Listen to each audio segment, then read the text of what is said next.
एक वक्त था जब मिस्र पर एक जालिम बादशाह हुकूमत करता था जिसका नाम फिरौन था। वो अपनी ताकत और दौलत पर इस कदर मगरूर हो गया कि खुद को खुदा कहने लगा। वो अपनी राया से कहता था, मैं तुम्हारा सबसे बड़ा रब हूं। इसने बनी इसराइल पर जुल्म और सितम की इंतहा कर दी थी। उनके बच्चों को कत्ल करता और औरतों को गुलाम बना लेता। इसी जमाने में अल्लाह ने एक नबी भेजा, हजरत मूसी अलैहिस्सलाम। जब मूसी अलैहिस्सलाम पैदा हुए तो फिरौन ने हुक्म दिया था कि बनी इसराइल के तमाम लड़कों को कत्ल कर दिया जाए।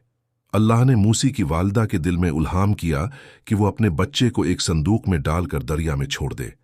अल्लाह ने वादा किया था कि वो मूसी को महफूज रखेगा और दोबारा उनकी मां से मिला देगा। संदूक बहता हुआ फिरौन के महल तक जा पहुंचा।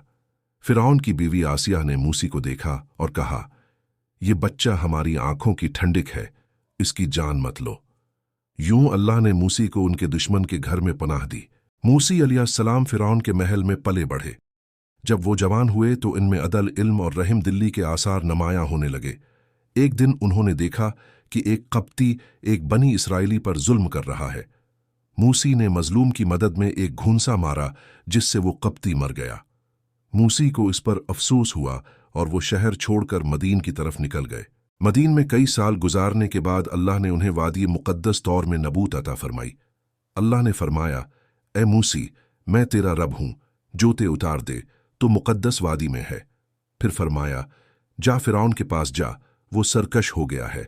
मूसी ने दुआ की, ए मेरे रब, मेरा सीना खोल दे, मेरा काम आसान कर दे और मेरी जबान की गरा खोल दे ताकि वो मेरी बात समझ सकें। अल्लाह ने मूसी को दो बड़े माजिज़े अता किए, एक असा जो जमीन पर डालने से ईधा बन जाता था और दूसरा चमकता हुआ हाथ। अल्लाह ने फरमाया, जा फिरौन को मेरी तरफ बुलाओ। जब मूसी फिरौन के दरबार में पहुंचे तो नरमी से कहा, ए फिरौन, अल्लाह की इबादत कर, वही जहानों का रब है। फिरौन हंसा और कहा, क्या तुम्हारा रब मेरे जैसा इंसान है?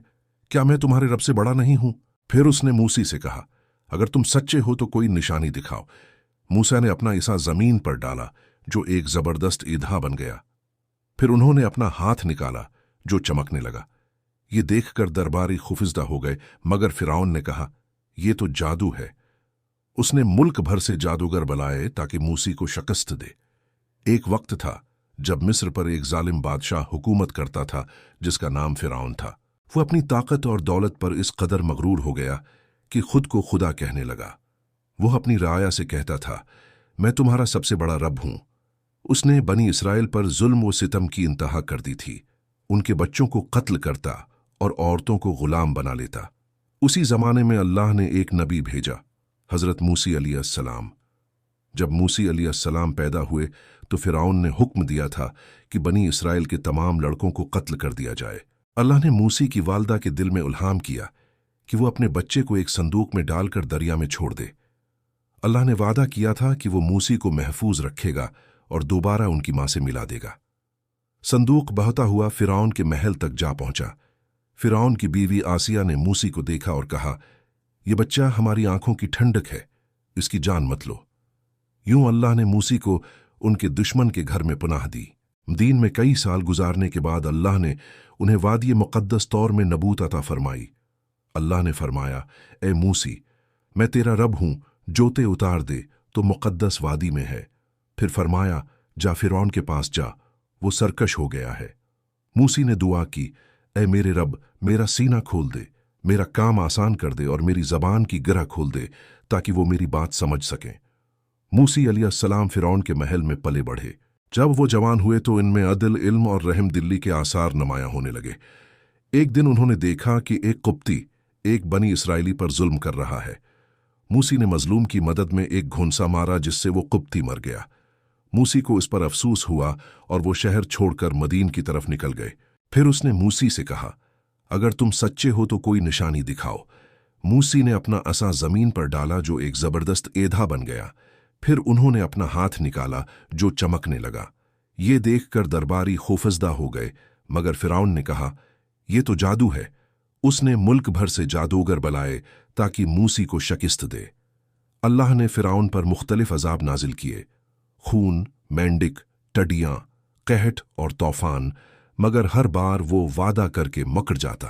आखिरकार अल्लाह ने मूसी को हुक्म दिया कि वो अपनी कौम को रातों रात लेकर निकल जाएं। मूसी बनी इसराइल को लेकर रवाना हुए और फिरौन अपनी फौज के साथ उनके पीछे दौड़ा। जब जादूगरों ने अपने जादू फेंके तो मूसी ने भी अपना ऐसा जमीन पर डाला और वो सब जादू निगल गया। ये मंजर देखकर जादूगर सजदे में गिर गए और बोले, हम मूसी और हारून के रब पर ईमान लाए।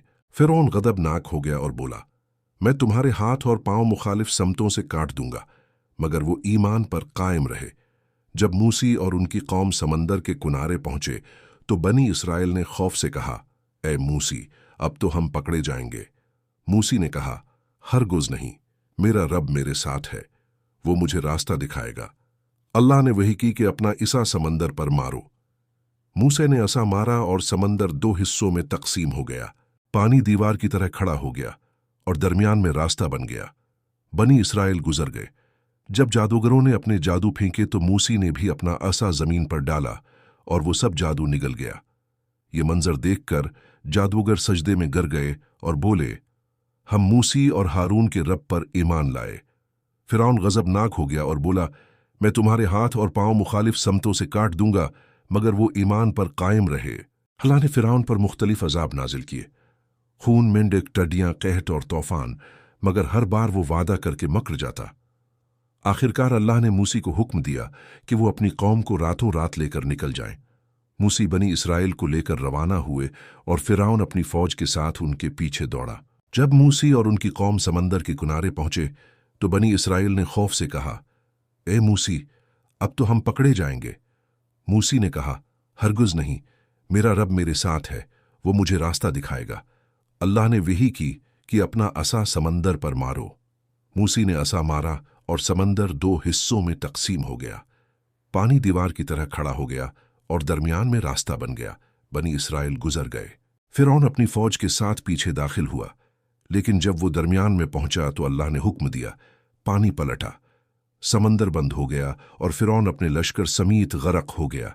जब वो डूबने लगा तो बोला, मैं ईमान लाया उस रब पर जिस पर बनी इसराइल ईमान लाए।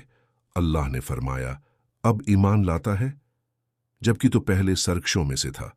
यूं जुल्म का इंजाम गरकाबी में हुआ और ईमान वालों को नजात मिली। अल्लाह ने फरमाया, आज हम तेरे बदन को बचा लेंगे ताकि तो उनके लिए अबरत बने जो तेरे बाद आएंगे। फिरौन मर गया मगर उसका जिस्म महफूज कर दिया गया ताकि क़ियामत तक इंसान समझ जाएं कि ताकत, गुरूर और जुल्म का इंजाम हमेशा हलाकत होता है।